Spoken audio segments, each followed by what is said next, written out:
వా ఏమండి ఇది, ఒక్క బండి కూడా ఆగుతలేదు.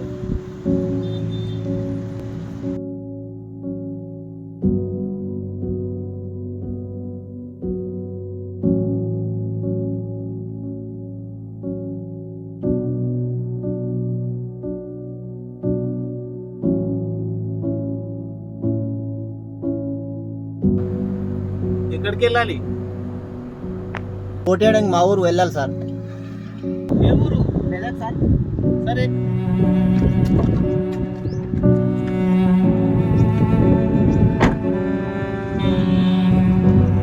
ఎందుకు లేట్ అయింది మరి?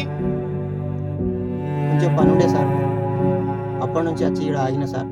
ఒక్క వెహికల్ కూడా ఆపుతలేదు సార్. మీరు దేవుళ్ళకి వచ్చేది సార్. నేను కూడా ఇప్పుడు మా ఊర్లో ఓటీసీ వస్తున్నా. నేను కూడా రాకపోతుండే సార్. మా అన్న కొడుకు వాళ్ళ స్కూల్లో సంకల్ప పత్రం ఇచ్చిరట. వాడు ఫోన్ల మీద ఫోన్లు చేస్తే ఓటేయడానికి వచ్చిన సార్. అయినా నువ్వు నయం భయ్, ఇంత ఎండను లెక్క చేయకుండా కూడా ఓటేయడానికి ధైర్యంగా వచ్చినావు. అయినా ఎండదే ముందులే, ఓట్లు 5 సంవత్సరాలకు ఒకసారి వస్తాయి. ఎండలు లెక్క చేయకుండా కూడా ఓటేయాల్సిందే. Vote for sure. Vote for sure.